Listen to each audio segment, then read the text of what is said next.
Hello my dear student, welcome to search code YouTube channel. जैसा कि आपको पता है, ओ लेवल का एग्ज़ाम आ गया है। तो हम आपको ओ लेवल के पहले पेपर आईटी टूल्स का प्रीवियस ईयर का क्वेश्चन जो कि मेमोरी बेस्ड तैयार किया गया है, सॉल्व कराएंगे। आप हमारे साथ इसको सॉल्व करिए, यह आपका स्कोर बढ़ाने में बहुत मददगार साबित होगा। ठीक है, आप इसको अपनी तैयारी को भी जांच सकते हैं कि हमने किस लेवल का तैयार किया है। ये सभी पेपर अधिकतर ये सॉरी सारे क्वेश्चन आए हुए हैं। ठीक है, आप इनको हमारे साथ सॉल्व करिए। पहला क्वेश्चन है, लिब्रे ऑफिस राइटर में टेक्स्ट को सब स्क्रिप्ट करने के लिए किस की का प्रयोग किया जाता है?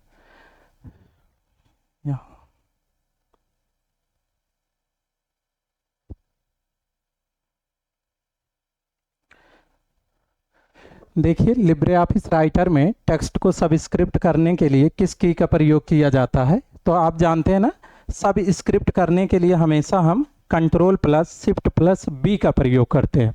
आप ये ध्यान दीजिएगा, एक होता है सुपर स्क्रिप्ट, एक होता है सब स्क्रिप्ट। तो आप हमेशा ध्यान दीजिएगा, यहाँ पे देख लीजिए, जैसे लिखा हुआ है H2O, यहाँ पे जो टू है ना, यही सब स्क्रिप्ट होता है। और इसके अलावा एक जान लीजिए सुपर स्क्रिप्ट के लिए, जैसे लिखा गया है ए प्लस बी स्क्वायर, जो यहाँ पे स्क्वायर लगा हुआ है ये सुपर स्क्रिप्ट होता है। तो सुपर स्क्रिप्ट के लिए हमेशा हम control plus shift plus P का प्रयोग करते हैं, और सब स्क्रिप्ट के लिए हमेशा हम control plus shift plus B का प्रयोग करते हैं। तो इस वाले ऑप्शन में सब स्क्रिप्ट के लिए control plus shift plus B का प्रयोग किया जाएगा। नेक्स्ट देखिएगा, दूसरा क्वेश्चन है, वेब एड्रेस को किस रूप में और हम जानते हैं? ठीक है, वेब एड्रेस आप जानते हैं ना, इंटरनेट पर हमारी फाइल या हमारा डेटाबेस किस स्थान पर रखा गया है, ये डेटाबेस ही हमको बताता है। तो इसको हम एक और नाम से जानते हैं, उस नाम को हम कहेंगे,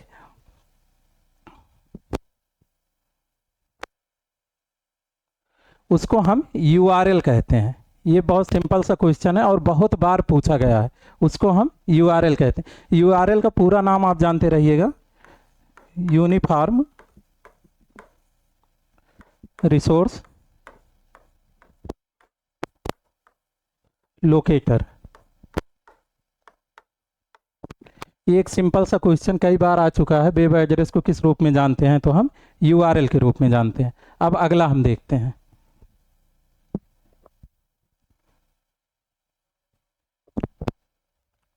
तीसरा देखिएगा,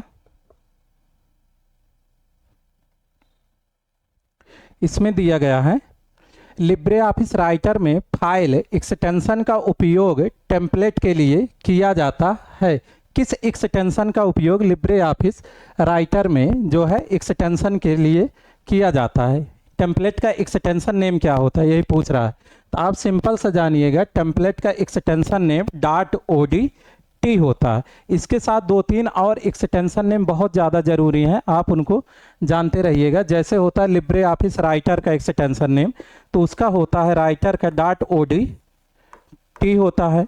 अगर आपसे पूछा जाएगा, इसको लिख लीजिएगा राइटर, और उसके बाद अगर पूछेगा कैल्क का, तो इसका होता है डॉट ओ डी एस होता है। अगर पूछेगा इम्प्रेस का, इसका होता है डॉट ओ डी पी होता है। इन तीनों में से कोई ना कोई क्वेश्चन हर बार आता है। ठीक है, आप इसको अच्छे से ध्यान दीजिएगा। ठीक है, आप इसमें ध्यान दीजिएगा कि इनमें से कोई ना कोई मिल जाता है। लिब्रे ऑफिस राइटर का डॉट ओ डी टी होता है, कैल्क का होता है डॉट ओ डी एस, और पावर पॉइंट या इम्प्रेस का होता है डॉट ओ डी पी। ठीक है, आप अपना चेक भी करते चलिएगा कि आपको कितने क्वेश्चन अच्छे से आ रहे हैं। ठीक है, पेपर बहुत आसान आता है, पहला पेपर तो बहुत इजी आता है, कोई फेल नहीं होता जल्दी। आप अच्छे से केवल घबराइएगा मत, पेपर बहुत बेहतरीन होगा। ठीक है, नेक्स्ट देखते हैं हम।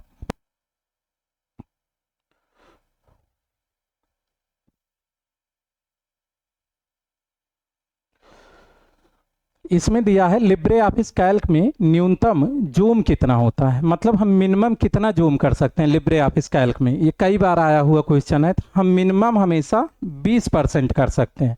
और इसी के अलावा आप जानते रहिएगा, अगर मैक्सिमम पूछ लिया तो मैक्सिमम होता है 400%। ठीक है, आप इसको अच्छे से ध्यान दीजिएगा।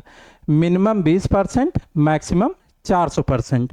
ठीक, एक सिंपल सा क्वेश्चन है लिब्रे ऑफिस कैल्क का, और इसका हमने एक्सटेंशन नेम आपको बता ही दिया है, .ods होता है।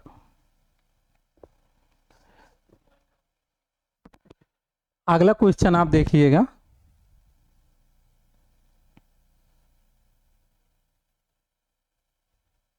अगला क्वेश्चन है what is the full form of UIDAI। आपके पास आधार है ना, इसी संस्था से बनता है UIDAI।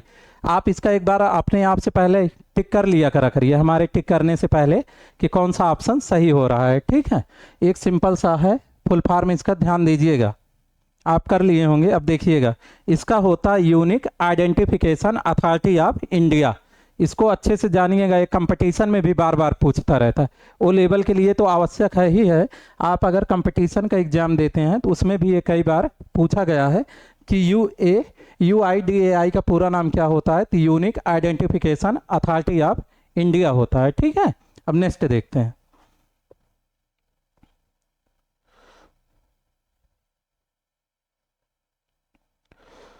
अगला देखिएगा, ये लिखा है 4 टाइम W। इसका पूरा नाम क्या होता है, तो हम लोग अधिकतर सुनते रहते हैं ट्रिपल W का पूरा नाम।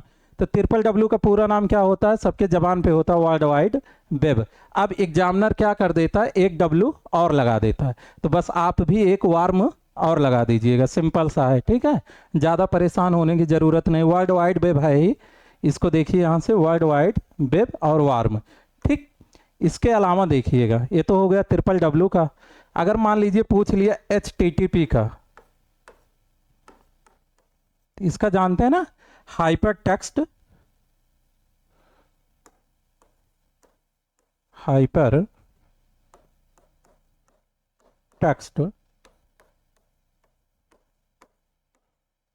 Transfer protocol.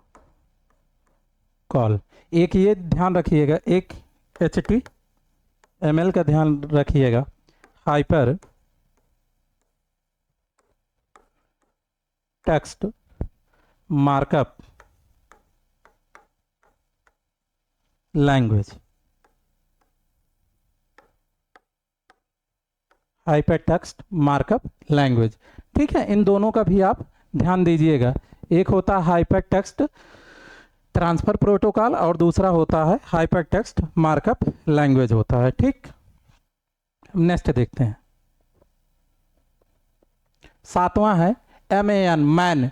मैन को किस रूप में जाना जाता है, आप नेटवर्क सुने होंगे ना, लैन मैन वैन, उसी में से एक पूछ रहा है कि मैन का पूरा नाम क्या होता है तो बहुत सिंपल, लेकिन बार बार पूछता रहता है, लैन मैन वैन, कभी कभी पैन पूछ लेता है, पर्सनल एरिया नेटवर्क, उसी से एक मिलता जुलता आ गया कैन, कैंपस एरिया नेटवर्क। ठीक है, तो अधिकतर आपसे लेकिन यही 3 जानना चाहता है कि लैन क्या होता है, मैन और वैन।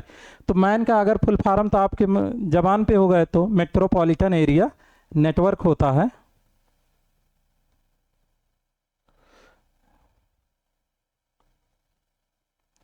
इसका यहाँ देखिएगा, इसका हो गया मेट्रोपॉलिटन एरिया नेटवर्क होता है। ठीक, लेकिन इसी के साथ में एक होता है लैन।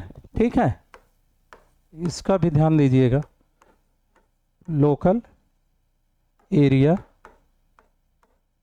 नेटवर्क। एक होता है वैन, वाइड एरिया नेटवर्क। ठीक है, आप जैसा कि जानते हैं लैन जो होता है वो घर या कार्यालय के लिए होता है। ठीक है, छोटे स्थानों के लिए लैन प्रयोग किया जाता है। छोटे शहरों या बड़े विश्वविद्यालयों के लिए हमेशा क्या प्रयोग किया जाता है, मैन प्रयोग किया जाता है। और पूरे देश या दुनिया के लिए हमेशा वैन प्रयोग किया जाता है। ठीक, तो लैन का लोकल एरिया नेटवर्क, मैन का होता है मेट्रोपॉलिटन एरिया नेटवर्क और वैन का होता है वाइड एरिया नेटवर्क। ठीक है, अब आगे हम देखते हैं अगला क्वेश्चन। आप सॉल्व करते चलिएगा, लास्ट में चेक कर लीजिएगा कि 30 क्वेश्चन है, इनमें से हमने कितना सही किया है। और अभी ये पहला पार्ट है, ऐसे कई पार्ट आपको देखने को मिलेंगे। ठीक है, आप वीडियो को लाइक कर लीजिएगा और चैनल को सब्सक्राइब कर लीजिएगा, जो भी वीडियो हम डालेंगे आप तक इन्फॉर्मेशन पहुंच जाएगी। अगला क्वेश्चन आप देखिएगा, लिब्रे ऑफिस में कट करने के लिए शॉर्टकट की क्या है? कट करने के लिए बहुत सिंपल सा है, ठीक है, आपको पता ही होगा, सिंपल सा। लेकिन देखिएगा कंफ्यूज हो जाते हैं कुछ लोग यक्स और सी में। कट में हमेशा क्या होता है? CUT होता है ना। अब देखिएगा आप, कट हमेशा ऐसे लिखा जाता है ना, ठीक। तो लोग कंफ्यूज हो जाते हैं कि Ctrl+C हो जाएगा कट के लिए, लेकिन कॉपी भी C से होता है। तो आप ये ध्यान दीजिएगा कि कट के लिए हमेशा Ctrl+X होता है, और इसका क्या होता है? इसका कॉपी होता है, ठीक है। और इसका क्या होता है? हाइपर लिंक होता है। Ctrl+K हाइपर लिंक होता है, और इसका कोई विषय, इसका कोई मेंशन नहीं है, ठीक है। तो आप Ctrl+C का कॉपी, Ctrl+X का कट और Ctrl+K का हाइपर लिंक है, ध्यान दीजिएगा। तो इसके लिए जो आपका ऑप्शन सटीक सही होगा वो होगा Ctrl+X। नेक्स्ट क्वेश्चन देखते हैं।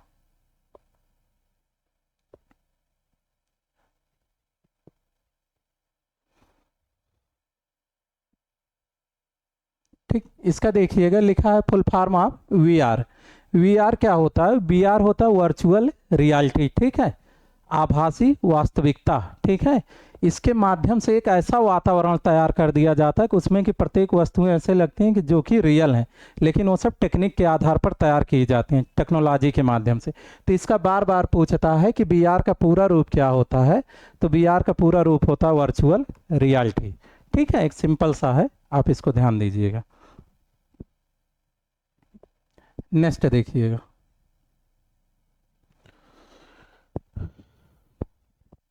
इसमें लिखा यूजनेट क्या है? यूजनेट का आप एक शब्द सिंपल सा समझिएगा। यूजनेट मतलब होता है यूजर नेटवर्क, ठीक है। यह एक ऐसा नेटवर्क है जिसमें, यह एक मतलब बड़ा नेटवर्क होता है जिसमें सभी लोग आपस में बातचीत करते हैं और फाइल को साझा करते हैं, और इसे यूजर नेटवर्क के भी नाम से जाना जाता है। तो इसमें पहला ऑप्शन है बुलेटिन बोर्ड के एक बड़े नेटवर्क की तरह होता है, like a large network of bulletin board. तो यही पहला वाला ऑप्शन हो जाएगा, एक बड़ा नेटवर्क होता है जिसमें सभी लोग आपस में कम्युनिकेशन करते हैं और अपनी फाइल और डेटा को शेयर करते हैं, ठीक है। नेक्स्ट पे आते हैं हम। अगला क्वेश्चन देखिएगा, लिब्रे ऑफिस कैल्क और इम्प्रेस में कितने मेन्यू दिखाई देते हैं?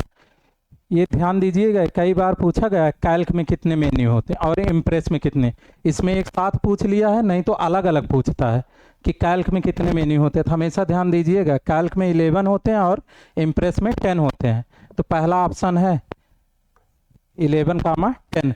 तो हमेशा ध्यान दीजिएगा, कैल्क में 11 मेन्यू होते हैं और इम्प्रेस में 10 मेन्यू होते हैं। ये आप अच्छे से समझ के रखिएगा इसको, ठीक है। आसान सा है, लेकिन ध्यान दीजिएगा बहुत बार पूछा जा चुका है। नेक्स्ट देखिएगा,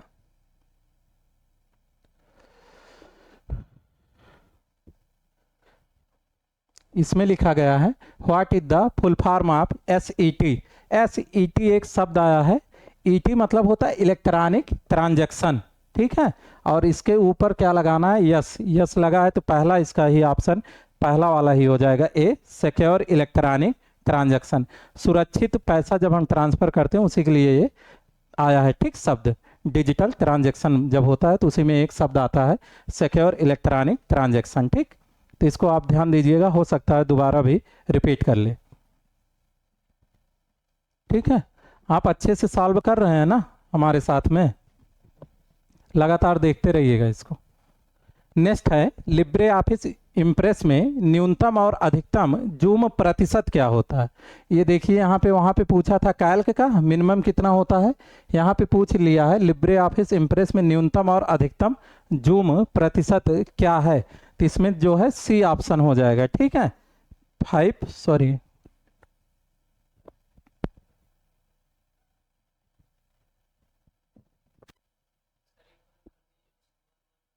ठीक है। देखिए इसमें क्या होगा, न्यूनतम के लिए 5 और मैक्सिमम के लिए 3000, ठीक है, ये याद रखिएगा। इसमें 2 क्वेश्चन तैयार हो जाएंगे, अगर न्यूनतम सिर्फ पूछेगा तो 5 और अगर मैक्सिमम पूछ लिया तो 3000। इसको अच्छे से मन में रखिएगा, ठीक है। नेक्स्ट अब देखिएगा,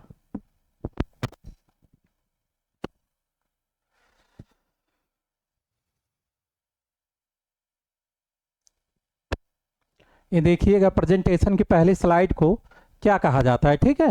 ये कई बार पूछा गया है, कई बार आया है, ठीक है। लोग अधिकतर इसमें तुरंत कह देते हैं, पहली स्लाइड को हमेशा यही बोलते हैं होम स्लाइड, जबकि इसमें होम स्लाइड नहीं होता है। प्रेजेंटेशन की पहली स्लाइड को हमेशा क्या कहा जाता है, टाइटल स्लाइड कहा जाता है। ये आप अच्छे से समझिएगा, ठीक है, याद रखिएगा आप इसको पेपर में।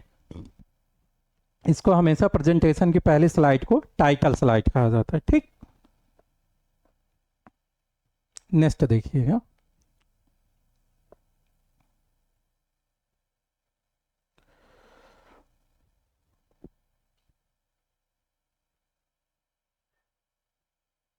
इसमें दिया है UIDAI के सीईओ कौन है। जो आधार कार्ड बनाने वाली संस्था है UIDAI, इसके सीईओ पूछ रहा है, वर्तमान सीईओ कौन है। तो इसके वर्तमान में जो सीईओ हैं वो है अमित अग्रवाल हैं, ठीक है। ध्यान दीजिएगा, ये आधार से कोई ना कोई क्वेश्चन जरूर देता है। इस टाइम आधार बहुत ज़्यादा महत्वपूर्ण हो गया है। तो कहीं फुल फार्म कब आया था, किसने बनाया था, किसका पहला बना था, कौन सीईओ हैं, ठीक है। ये आप इसको अच्छे से याद रखिएगा, ठीक।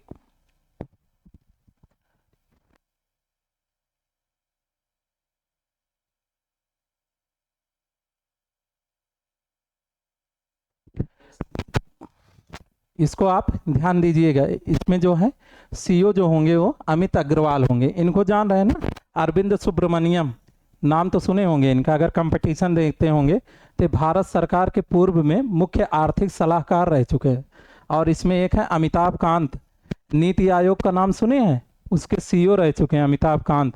ऑप्शन देखिए, और एक दिया गया नंदन नीलकनी, ये भी जो है आधार कार्ड के पहले मतलब पूर्व में सीईओ रह चुके हैं, ठीक है। पहले फर्स्ट नहीं है, लेकिन ये पहले जो है, अब से पहले ये नंदन नीलकर्णी भी UIDAI के क्या रह चुके हैं, सीईओ रह चुके हैं। तो इसको आप ध्यान दीजिएगा, ठीक।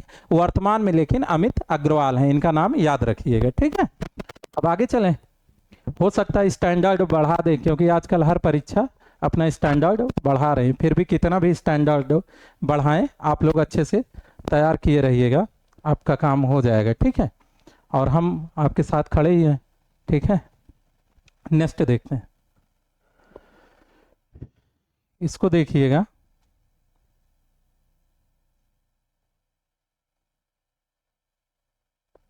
दिया गया है इलेक्ट्रॉनिक्स और आईटी मंत्रालय के तहत वैधानिक प्राधिकरण के रूप में UIDAI की स्थापना कब की गई थी, ठीक है।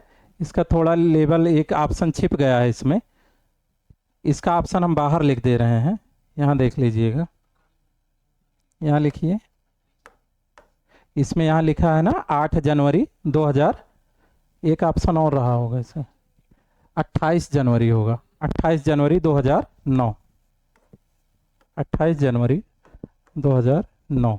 आप ये वाला ऑप्शन टिक मारिएगा, इसकी स्थापना कब की गई थी, तो 28 जनवरी 2009 को की गई थी, ठीक है।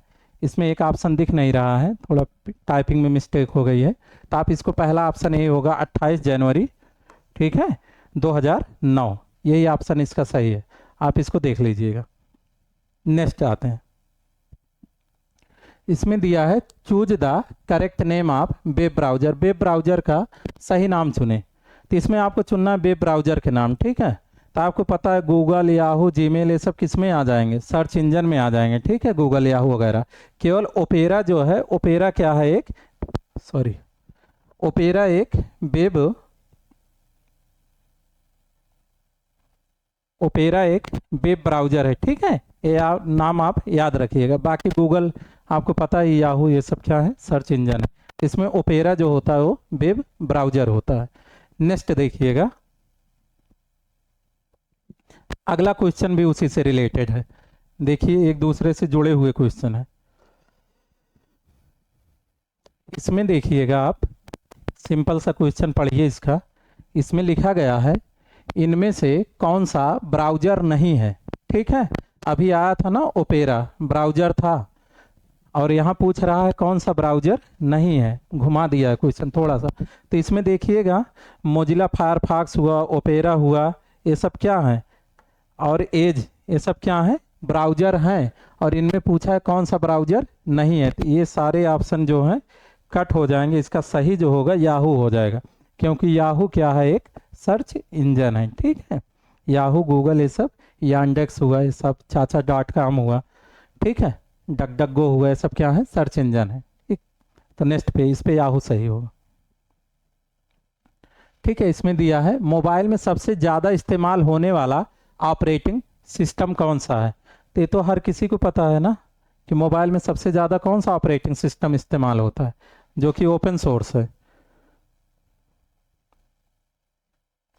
तो सबसे ज़्यादा इस्तेमाल होने वाला ऑपरेटिंग सिस्टम जो है वो एंड्रॉयड है। ठीक है, बाकी वर्तमान में सबसे ज़्यादा कंप्यूटर के लिए हम लोग विंडोज़ प्रयोग करते हैं, वैसे लाइनेक्स हैं, यूनिक्स हैं, लेकिन लाइनेक्स, यूनिक्स, एंड्रॉयड ये सब ओपन सोर्स हैं, जबकि विंडोज़ क्या है, एक कमर्शियल है, प्रोप्राइटरी है, इसको उपयोग करने के लिए हमें भुगतान करने की आवश्यकता पड़ती है। ठीक है, तो इसका ऑप्शन जो होगा एकदम सटीक एंड्रॉयड होगा। ठीक है, मोबाइल में सबसे ज़्यादा इस्तेमाल होने वाला ऑपरेटिंग सिस्टम जो होता है वो एंड्रॉयड होता है। ठीक, नेक्स्ट देखिएगा क्वेश्चन।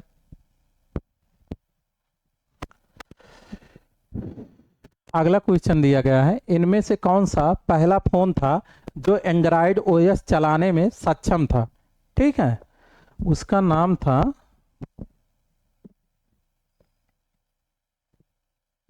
उसका नाम था HTC ड्रीम नाम था, लेकिन उसको संयुक्त राज्य अमेरिका में टी मोबाइल जीवन के नाम से जाना जाता है। ठीक है, उसको क्या कहते हैं, HTC ड्रीम को टी मोबाइल जीवन। तो इसमें एक HTC हीरो दिया है, लेकिन हीरो नहीं होगा, अगर ड्रीम होता तो हो सकता था, क्योंकि दोनों नाम सेम हो जाते, इसलिए उसने नाम बदल दिया है। संयुक्त राज्य अमेरिका में इसको HTC ड्रीम को ही क्या कहते हैं, टी मोबाइल जीवन कहते हैं। ठीक है, तो पहला यही था, कौन सा मोबाइल फ़ोन था जो एंड्रॉयड ओएस चलाने में सक्षम था, तो टी मोबाइल जीवन था। ठीक है, नेक्स्ट हम देखते हैं, देखिएगा नेक्स्ट लिखा है UIDAI का मुख्यालय कहाँ स्थित है। ठीक है, आधार से कई क्वेश्चन हमने लिया है, क्योंकि आधार से कुछ ना कुछ आ ही जाता है। ठीक है, और आगे वाले जो पार्ट आएंगे उसमें आपको Libre Office, impress, power point के और नेटवर्क के भरपूर क्वेश्चन हर टॉपिक से मिलेंगे, जो भी प्रीवियस ईयर में पूछे गए या पूछे जाने की संभावना है। जो भी स्टूडेंट से या जब परीक्षा होती थी, जब पेपर मिलता था, उस टाइम जो भी क्वेश्चन है सब आपको करा दिया जाएगा। ठीक है, तो इसमें दिया है मुख्यालय कहाँ पर है, UIDAI का, तो है इसका मुख्यालय दिल्ली में है। ठीक, इसको देखिएगा, इसका मुख्यालय कहाँ है, न्यू दिल्ली में है। ठीक है, आधार कार्ड का। नेक्स्ट पे देखिए, दिया है गूगल ने किस वर्ष एंड्रॉयड खरीदा था। गूगल ने किस वर्ष जो है एंड्रॉयड को खरीदा था, तो गूगल ने एंड्रॉयड को 2005 में खरीदा था। ठीक, ये याद रखिएगा आप, गूगल ने एंड्रॉयड को 2005 में खरीदा था। ठीक है, ये ध्यान दीजिएगा। ठीक, अब नेक्स्ट देखिएगा,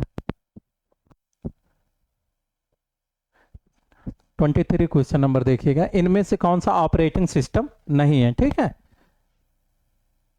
इनमें से कौन सा ऑपरेटिंग सिस्टम नहीं है, देखिए विंडोज ऑपरेटिंग सिस्टम है, लाइनेक्स ऑपरेटिंग सिस्टम है, उबंटू ऑपरेटिंग सिस्टम है। ठीक है, एक ही है कंपाइलर। कंपाइलर और इंटरप्रेटर ये सब क्या होते हैं, ट्रांसलेटर होते हैं। तो इसमें क्या है, जो कंपाइलर है ना, ये ट्रांसलेटर है, लेकिन इस पर एक क्वेश्चन और बनता है कि कंपाइलर किस प्रकार से ट्रांसलेट करता है और इंटरप्रेटर किस प्रकार से ट्रांसलेट करता है।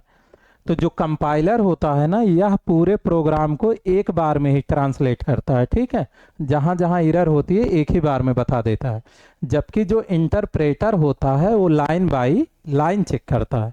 तो आप इस बात को ध्यान रखिएगा कि कंपाइलर जो होता है यह एक ट्रांसलेटर है, इस क्वेश्चन का आंसर यही होगा, क्योंकि ये जो है ऑपरेटिंग सिस्टम नहीं है, ये एक ट्रांसलेटर है।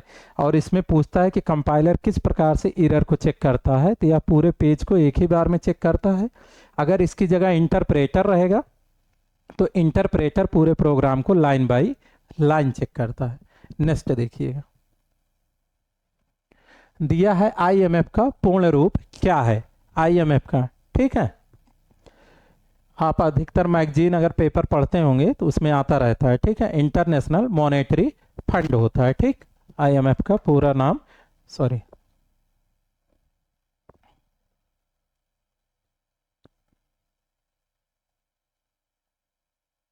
इंटरनेशनल मॉनेटरी फंड होता है, ठीक।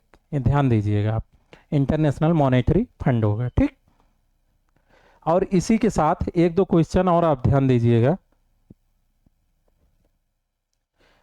जैसे ये आप इसी में मान लीजिए कभी कभी पूछ लेता है आईएफएससी का, आईएफएससी का इंडियन फाइनेंशियल सिस्टम कोड होता है, इंडियन फाइनेंशियल सिस्टम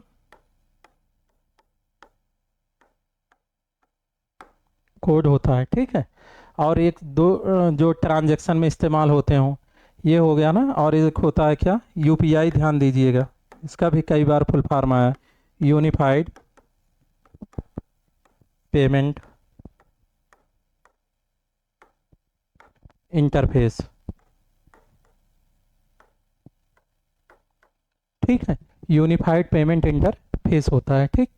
और इसका जो ऑप्शन होगा वो तो इंटरनेशनल मॉनेटरी फंड होता है, ठीक है। एक होता है IMPS, immediate payment system service होता है, वो देख लीजिएगा।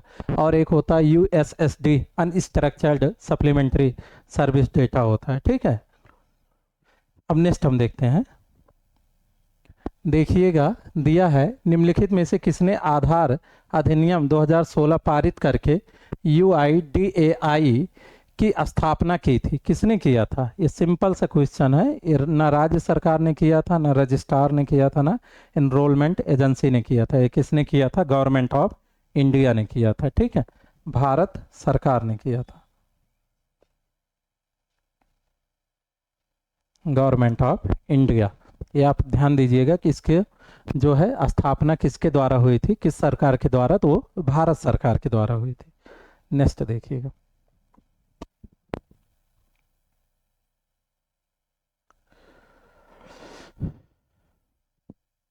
इसमें देखिएगा दिया है ट्विटर पर अपलोड किए जाने वाले वीडियो की अधिकतम समय सीमा क्या है, 2 मिनट 30 सेकंड, ठीक है। 2.5 मिनट जिसको हम बोलते हैं, 2 मिनट 30 सेकंड, यही है ट्विटर पर वीडियो अपलोड करने की अधिकतम समय सीमा। इसमें पूछता है कितने लेटर या वर्ड जा सकते हैं, तो ये ध्यान दीजिएगा, लेटर या वर्ड की जो सीमा है ये 280 है, ये कई बार पूछा गया है, ठीक है।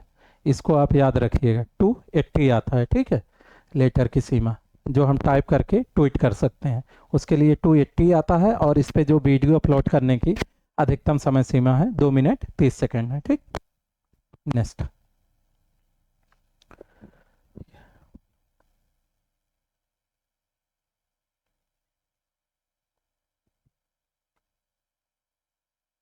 नेक्स्ट देखिएगा, लिखा है जीमेल के संस्थापक कौन है, ठीक। आप अधिकतर सुने होंगे ईमेल के, रे टॉमलिंसन होते हैं ना ईमेल के, इसमें पूछा जीमेल के कौन होते हैं, मतलब गूगल मेल के, तो पॉल बुच हाइट, ठीक है, यही है। जीमेल के संस्थापक कौन है, पॉल बुच हाइट है, ठीक। ये ध्यान दीजिएगा। आप जानते हैं मार्क जुकरबर्ग फेसबुक के होते हैं, ठीक। और टिम बर्नर्स ली WWW, ठीक है, HTML के। और इसका जीमेल के कौन है संस्थापक, पॉल बुच हाइट है, ठीक। नेक्स्ट देखते हैं, दिया गया है किस मेन्यू में वर्ड काउंट विकल्प मिलता है, ठीक। आज के समय में आपसे बार बार ये पूछता है कि मेन्यू के अंदर पूछ लेता है कि कौन सा ऑप्शन किस मेन्यू में रहता है, इसलिए आप ध्यान दिया करिए हर मेन्यू के अंदर जा करके कि कौन सा ऑप्शन किस मेन्यू में उपलब्ध है। जैसे इसमें पूछा है कि किस मेन्यू में वर्ड काउंट का विकल्प मिलता है, तो वर्ड काउंट का विकल्प हमेशा टूल्स में मिलता है। ठीक है, ये ध्यान दीजिएगा आप। ये टूल्स हो जाएगा। ठीक, नेक्स्ट देखते हैं। दिया गया है आधार कार्ड एक डॉट डॉट अंकीय यूनिक नंबर है जो पहचान के प्रमाण पत्र के रूप में भारतीय नागरिकों में कार्य करता है। इसमें कितने नंबर होते हैं, कितने अंक होते हैं? ठीक है, तो इसमें कई बार पूछा जा चुका, हमेशा 12 अंक होते हैं, ध्यान दीजिएगा। ठीक है, आप गिन भी सकते हैं, आपके पास आधार कार्ड होगा तो कितने लेटर होते हैं, हमेशा 12 अंक ही होते हैं। ठीक, नेक्स्ट देखिएगा। लिखा गया यूएसएसडी एक मैसेजिंग प्रोटोकॉल है जिसका उपयोग किस में किया जाता है, किस चीज़ में किया जाता है? तो ये जीएसएम होता है ना, global system for mobile communication, इसी में लोगों को जोड़ने के लिए इसका प्रयोग किया जाता है। जीएसएम आधारित सेल्यूलर नेटवर्क में इसका प्रयोग किया जाता है। ठीक है, यूएसएसडी का।